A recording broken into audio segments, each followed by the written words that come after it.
huduma ya ukombozi na uponyaji. Homina Hosanna Ministry of All Nations, kutoka kwa Mtume G.K. Musa. Hakuna ibada yoyote inayofanyika bila sadaka. Lakini tukumbuke lengo na kusudi la hiyo sadaka inayopelekwa kwenye hiyo ibada husika, pande zote mbili. Kinachotafutwa mahala pale ni damu. Kwa sisi mahala hapa, tuko mahala hapa kwa ajili ya kutafuta damu ya Yesu ambaye ni Kristo iliyomwagika msalabani itende kazi kulingana na uhitaji wa kwetu. Hii ni kanuni na ni utaratibu. Upande wa pili wanavyopeleka sadaka ya wanyama, manake ile ibada, lengo na kusudi kwa muhusika ni damu ya wale wanyama, kwamba kuzimu wanatumia damu ya wanyama. Shetani anastawishwa kwa damu ya wanyama. Lakini Mungu wetu na kiti cha enzi kinastawishwa kwa damu ya mwanakondoo ya Yesu ambaye ni Kristo iliyomwagika pale msalabani. Ile ndo damu pekee itakayotushindia katika vita tulio nayo. Watu wa Mungu, vita tulio nayo kubwa ni pale ambapo hatuko tayari kubadilika kwa njia ya tabia. Kwa hiyo wokovu ni mabadiliko ya tabia. Tukipokea huo ufahamu, tutaona mabadiliko yetu makubwa sana katika ibada zetu. Damu iliyomwagika pale msalabani ni damu isiyo expire. Sasa tunanena ni zaidi ya miaka 2000 bado tunaitumia. Na tukumbuke tumepewa tena miaka 1000 ya urejeo. Matumizi ya ibada ya miaka 1000 ni damu ya Yesu ambaye ni Kristo iliyomwagika pale msalabani. Watu wa Mungu, sio damu za wanyama. Tuache fikra mbovu. Watu walimtafuta Mungu kwa huo wakati kwa kupitia damu za wanyama. Lakini Mungu akaona si vyema, ni kwa nini anashindwa kuonekana katikati ya walio wake. Kwa upendo wake akaamua kumtoa mwana wake wa pekee. Mwana wake wa pekee alitolewa, lengo na kusudi ni kufanyika ukombozi kwetu sisi.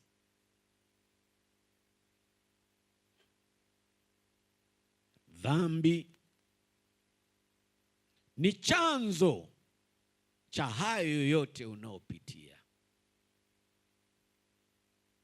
Ukipokea haya maarifa, utathamini ibada ya sadaka, kwa sababu ibada ya sadaka lazima iambatane na damu ya Yesu ambaye ni Kristo aliyerejea. Ndani ya miaka 1000 ambayo tumeambiwa tutatawala na kumiliki, lazima tutumie damu ya Yesu ambaye ni Kristo iliyomwagika pale msalabani. Hii damu ni silaha kubwa, ni bomu la nyuklia.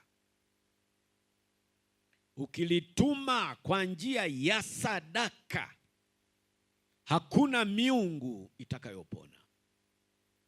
Hakuna mizimu itakao kung'ang'ania. Hakuna dhambi itakaobaki kikusumbua. Cha msingi tufanye nini? Tuamue kubadilika ili sadaka zetu zikapokelewe. Tuamue kubadilika, watu wa Mungu. Lengo la kuamua kubadilika, kusudi kubwa, sadaka zetu ndani ya ibada tunazomfanyia Mungu wetu zikapokelewe. Sadaka yenye makando kando, watu wa Mungu, haipokelewi. Huu ni wakati wa kushuhudia sadaka zikiwa na matokeo mbele zake Mungu. Wengi tumesali, tumetoa sana sadaka toka injili, habari njema ilikotoka, haikuwa na matokeo. Ni kwa sababu kipingamizi, miungu ya ukoo unaotoka, madhabahu za kabila yako, pande wa baba yako, pande wa mama yako, pande wa mmeo, upande wa mkeo, kilikuwa ni kikwazo.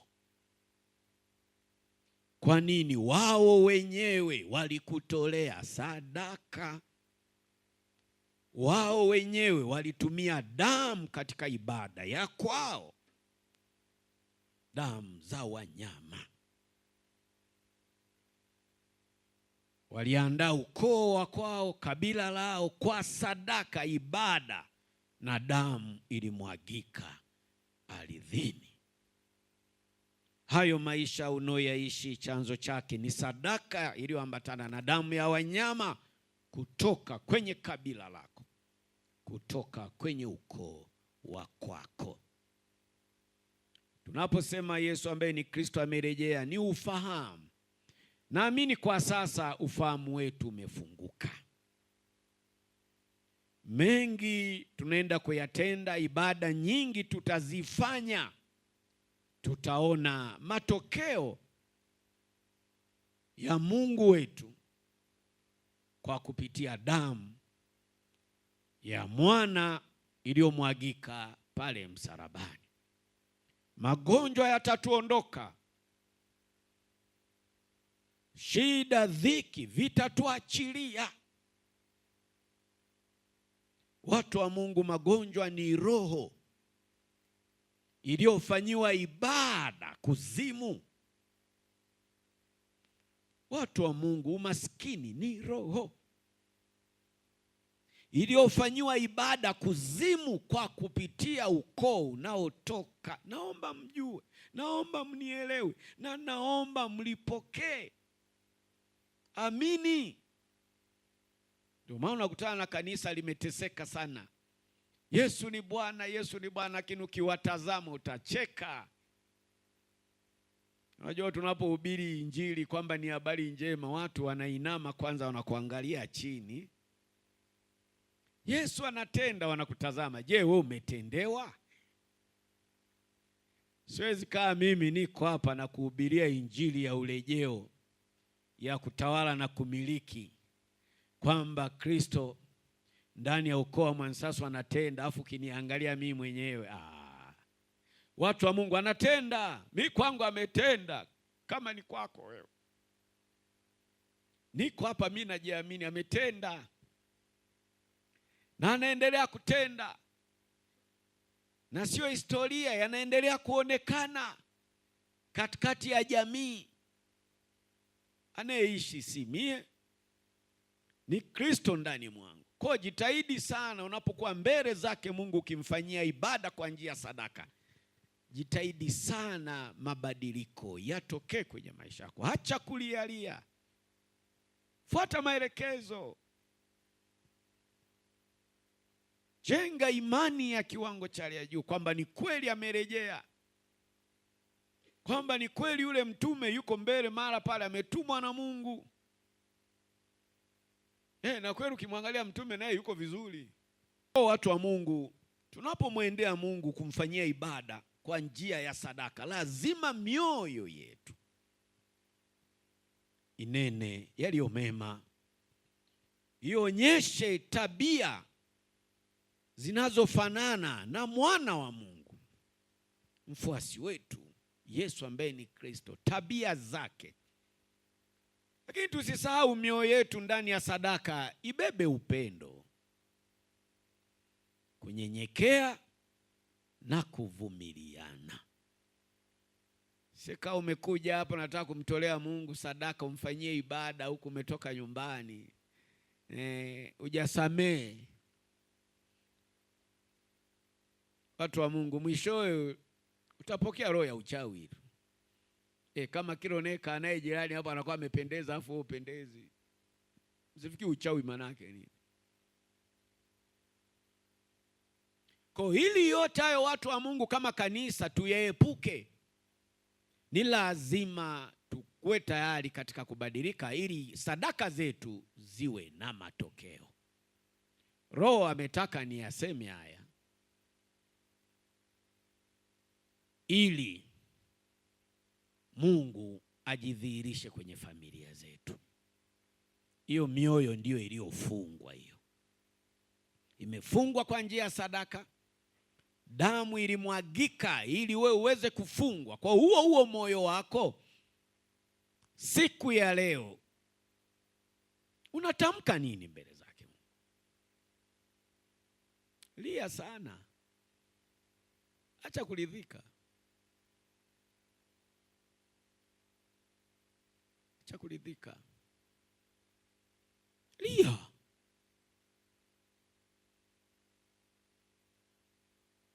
Kumbukeni nimewahi kusimulia kwamba mimi katika kuokoka kwangu sijawahi kuwaza kurudi nyuma. Sijawahi. Kwa sababu hakuna ibada mbaya inomfanya Mungu asijifunue katikati yako kama mawazo ya kukata tamaa. Unawaza kurudi ulikotoka Misri. Bora tu mimi kwa yule mganga angalau nilikuwa nakula kuku. Haya. Bora mimi yule mwanaume bora. Haya.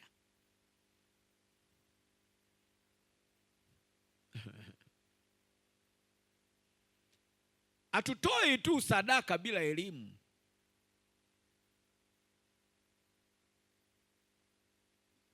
Tunakimbilia wapi? Hatujaja tu kukusanya sadaka hapa. Tumekuja ili tuweze kuona matokeo ya sadaka. Ndio maana niko hapa. Mimi hapa ninapoongea na kufundisha, nakupa nafasi ya kufanya toba na kurekebisha moyo wako na hiyo sadaka. Ndio maana yake. Lakini naona mtu nyuma kuna sikia anatuchelewesha, sio tunataka kutoa sadaka. Upeleke wapi? Muulize jirani yako, nataka kupeleka wapi hiyo sadaka? Anasema nataka kupeleka wapi? Na kwa Mungu wanapokelewa wale wenye utayari. Umejibu vizuri sana. Kumbe sadaka ni ufunguo utakao kufungulia lango la kuingia wapi? Si umesema nataka kupeleka kwenda kwa Mungu. Kwani usiende hivi hivi bila sadaka? Watu wa Mungu lazima tuachilie elimu ya sadaka ili watu wapokee ufahamu, ili nguvu ya mwana wa Mungu ya urejeo iweze kuwa na udhihirisho katikati yetu. Kwa lazima unene lililo jema, lililobeba upendo, unyenyekevu na uvumilivu ndio ufunguo pekee ambao sasa hazina ya kwake Mungu inaenda kuachiliwa. Kumbukeni msemo wangu, hatujaja kuzikana hapa. Na saizi nimeanza kuangalia matokeo ya mtu. Umesali kwa muda gani hapa? Na vipi bwana, maisha yako yakoje? Kwa nini ubadiliki?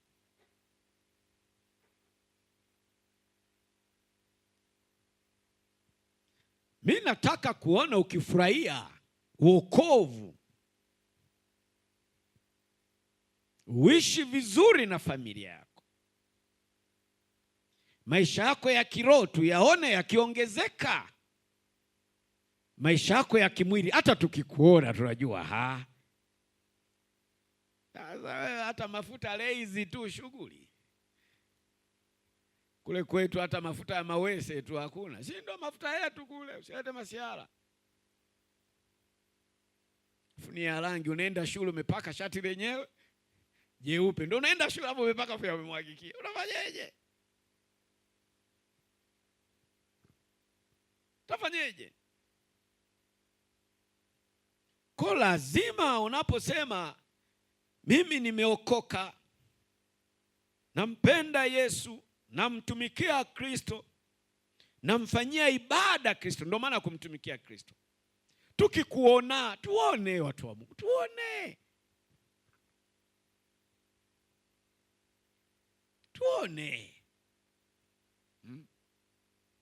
Tuone. Yesu ni Bwana. Bado akikutazama.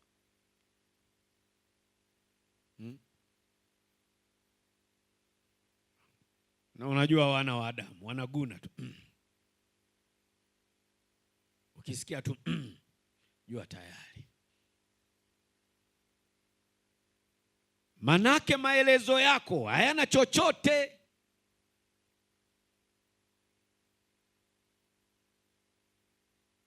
Pale mtaani kwako kila siku mbende na kabibilia. Wapi wewe? Mina, mimi Longinus na mke wangu. Mina. Simameni. Longinus na mke wake. Wapi kila siku, si mko hapa kila siku. Tunataka kuona mabadiliko. Pale unapofanyia kazi kila siku Alhamisi haupo, uko wapi? Wanataka kuona.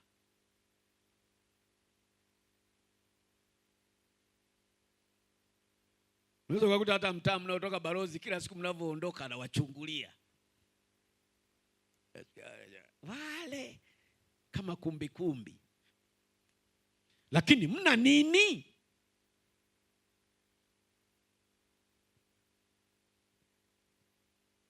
Mna nini? Kaini watu wa Mungu. Kwa kila mmoja unapokuwa ndani yake Kristo, lazima utafakari nini?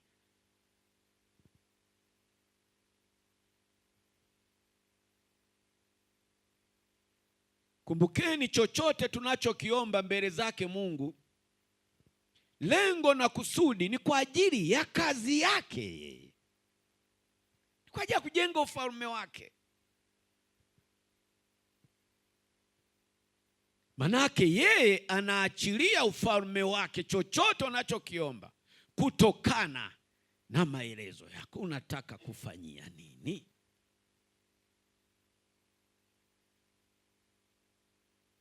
Usisahau huo wakati, jua kwamba upo vitani. Unapambana na miungu ya upande wa baba yako, miungu ya upande wa mama yako, miungu ya upande wa mmeo au mkeo. Kwa nini miungu huwa inajitokeza hasa ule wakati unamfanyia ibada Mungu kwa njia ya sadaka? Lengo na kusudi, wanataka wao ukawafanyie ibada.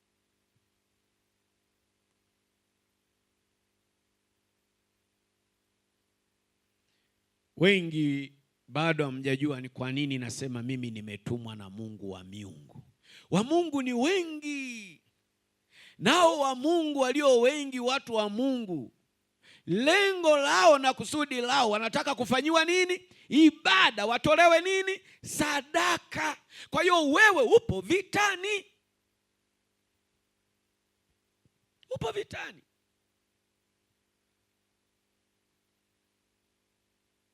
Ndio maana kuna mwingine asipojishughulisha na mfumo wa kufanya ibada Mungu kwa njia ya sadaka, wala matatizo kwake.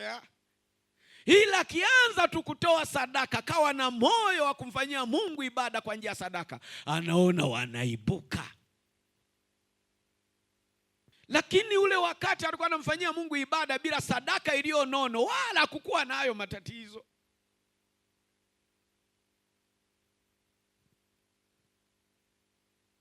gharama. Mungu ni roho na shetani ni roho. Hizi ni falme mbili zinazoshindana, lakini katika ushindani wa hizi falme zinategemea ibada kwa njia ya sadaka. Lengo kuu ni damu.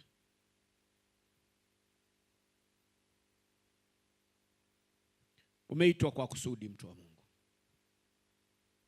Una sehemu nyingine ya kwenda kuchukua sadaka kwa ajili ya ibada, ni kwa huyu Mungu wako. Kwa hiyo ili uweze kuchukua, pana gharama.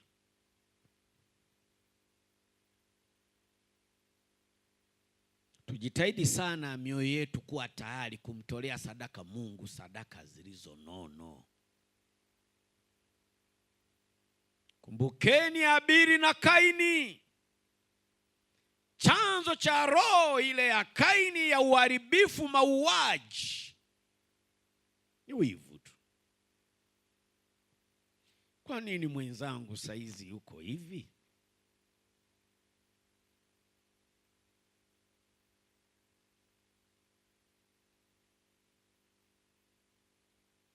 Kaini katika ibada zake toka mwanzo katika ile familia alikuwa ni kijana mwema tu, alikuwa ni mtu mwema tu. Lakini ibada ya kumfanyia Mungu wake kwa njia ya sadaka ndiyo iliyomvuruga Kaini.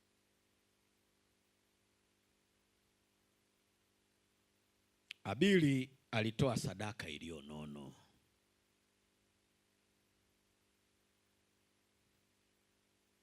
Mungu akamtakabari, Mungu akampokea. Mungu alimpokea bwana Habili. Lugha rahisi ya sasa, Habili alionekanika mabadiliko ya maisha yake kwa ajili ya ibada yake. Kumbe Habili bwana, kila alipokuwa ameonekana tukawa tunajiuliza ni kwa nini maisha ya Habili ukimwona yuko vizuri, anang'aa, kavaa skuna, watoto wanaenda shule vizuri. Habili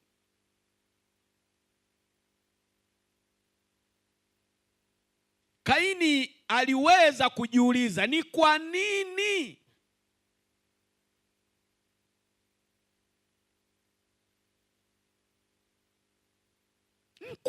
mwenzangu maisha yanabadilika? Kaini huyo kamwambia zile sadaka na ule wajibu wetu. Kaini akasema hapana. Roho ikamwingia Kaini. Tuiogope sana hiyo roho ya Kaini, watu wa Mungu.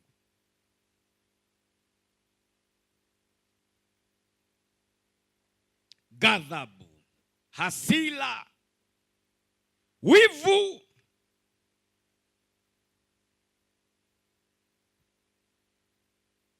Baada ya pale Kaini, uzao wake ulijitenga mbele zake Mungu.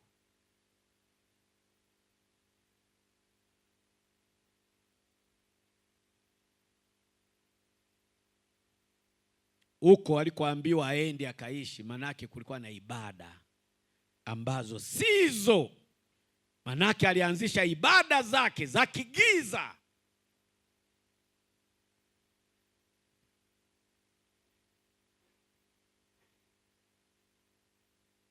Kaini akaoa, akapata uzao. Ndani ya uzao wake Kaini, baada ya dhambi, ametenda dhambi, pameharibika na roho imemwingia. Roho ya wivu ni mbaya, watu wa Mungu. Roho ya hila ni mbaya. Shetani akisha kuingia, watu wa Mungu, pana gharama kurejea eneo lako.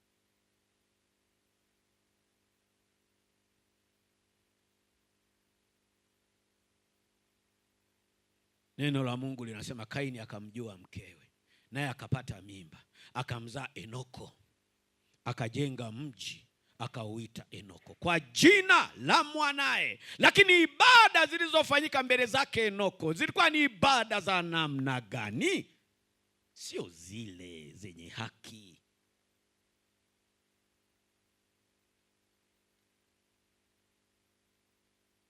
ndani ya ukoo wa Kaini, yaani watoto wake, watoto wakazaa watoto. Ndani ya wanyanya wa Kaini alitokea mtu mmoja alizaliwa akaitwa Lameki. Kumbukeni hili jina, huyu Lameki anatoka kwenye ukoo wenye nini? Wenye dhambi, wenye hila, wenye rana.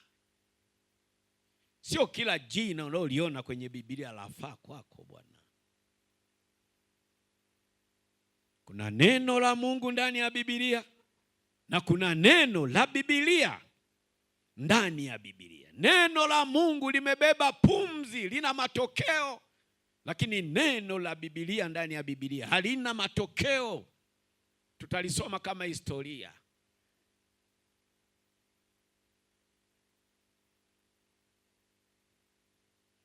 Lameki katika maisha yake, katika wake zake wawili akazaa watoto, lakini ndani ya maisha yake kwenye ule mji, huyu Lameki huyu alitenda dhambi kama aliyotenda nyanya wake Kaini.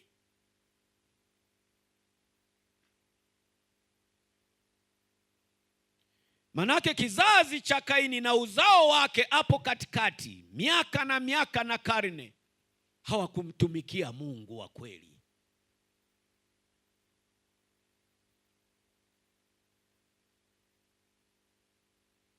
Lakini katika uzao wake mwishoni tunakuja kuona ule ukoo unakuja kupata neema, Mungu anawarejea ndani mwao.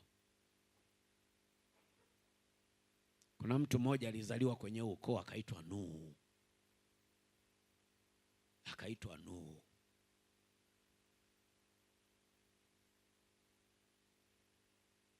Lameki ni kizazi cha ngapi kwa Kaini, lakini alitenda dhambi kama ya Kaini, nyanya wake huko. Haya nayahubiri na kuyafundisha, hayo ndio pitia. Unakinywa kikombe kulingana na ukoo unaotoka. Naomba mnielewe vizuri.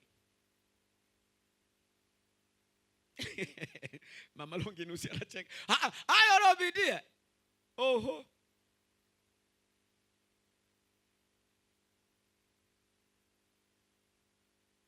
Na uzuri wa Biblia, Lameki aliingizwa ni kwa sababu historia kama hii tuijue kwamba kumbe dhambi ya nyanya na nyanya, kizazi na kizazi, na uwezo wa kuja kwako wewe leo na ukafanya dhambi kama ile ile. Tuliiona hata kwa Musa. Musa alikuwa muuaji, kumbe ile dhambi nawe ni ya kwao huko. Babu zake, nyanya zake wamekufanya hayo. Nini maana yake? Kuna roho inayoitwa hasira.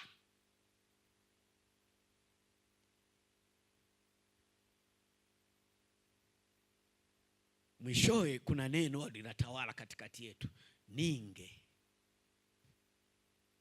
Yaani ninge. Ninge. Ninge. Ninge. Unge nini? Nani huyo sasa? Ni Lameki huyo, nyanya wa kizazi sijui cha ngapi huko wa Kaini. Yanamkuta yeye, anakutwa na kitu, anasema ninge. Maana yake nini? Ningemwabudu Mungu wa kweli, haya yasingetokea kwenye familia yangu.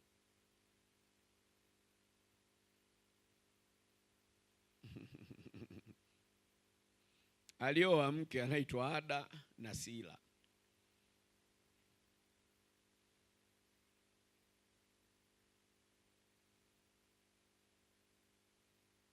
Lakini kati ya Ada na Sila ndani yake ndimo Nuhu alimotoka.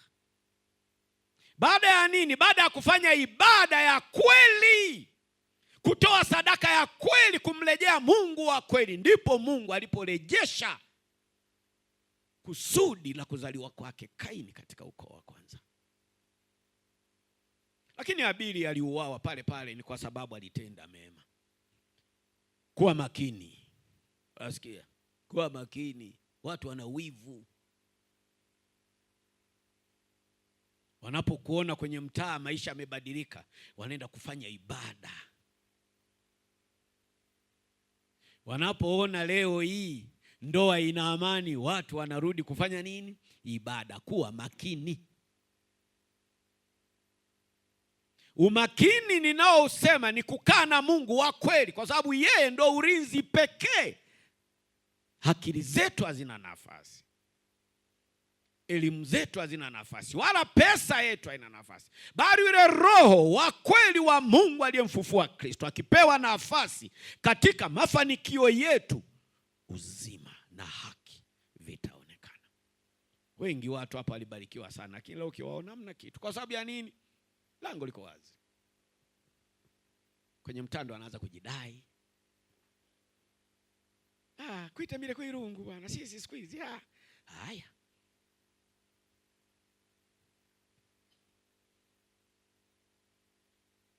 Unajua, kajua ka alfajiri kale kumepambazuka asubuhi kanavuka. Unajua kale kazuri sana. Ndio maana yake akuite mile kwa irungu.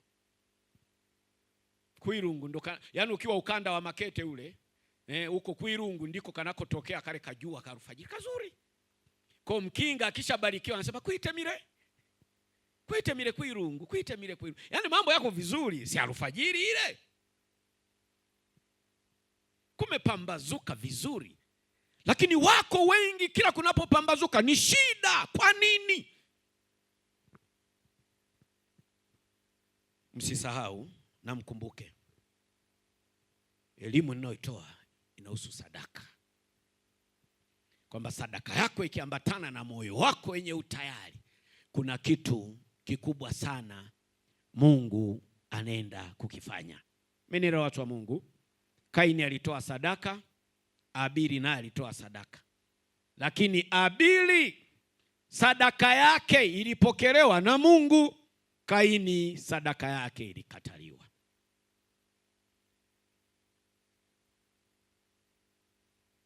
Kaini akamuua mdogo wake, manake roho wivu aliingia kwake.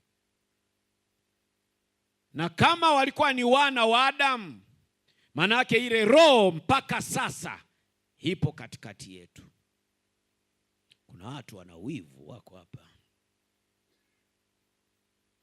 Kwa hiyo ili roho ya wivu ikuondoke wewe, usiwe kama Kaini, jitahidi sana kuwa mtii na kupokea maelekezo ya mtume namna anavyokuagiza uweze kufanya. Utii ni bora zaidi kuliko dhabihu. Kabla hujatoa sadaka, kubali kutoka moyoni. Kubali kwanza. Kubali. Ukiweza kukubali yale ya Kaini, kamwe hayatakufikia wewe. Mungu Bwana akamwambia Kaini, kwa nini una ghadhabu? Na kwa nini uso wako umekunjamana? Uliza jirani yako, uso wako umekunjamana hapo au nini? Ukiona mwenye uso umekunjamana tayari Kaini huyo. Mwangalie, uliza huko. Kumbe tunajifunza wale ambao wote tukiwaona nyuso zao zinakunjamana ni akina nani? Ni akina nani? Na tabia za kina Kaini zikoje? Tunda la Roho. Tunda la Roho. Upendo ni maisha. Na maisha ni upendo. Kwa pale unapomfanyia Mungu ibada iliyo sahihi kwa maelekezo yake, hakika uso wako hautakunjamana. Wala roho ghadhabu hata kuingia kamwe wewe. Mungu aliweza tu kuagiza pale ukitenda mema, yani mambo yatakuwa vizuri. Lakini kama ukitenda mabaya ndio hivi, utafanyaje sasa? Utafanyaje? Kwa sadaka zetu watu wa Mungu ziwe ni sadaka zenye mioyo kwa ajili ya kujenga ufalme wake Mungu, zenye moyo uliobeba upendo, unyenyekevu na uvumilivu. Hiyo sadaka unapoitoa mbele zake Mungu, inaenda kufungua hazina ya mbinguni. Hazina ya mbinguni kishafunguliwa, ile damu iliyoko kwenye ile hazina ya mbinguni utakabidhiwa wewe.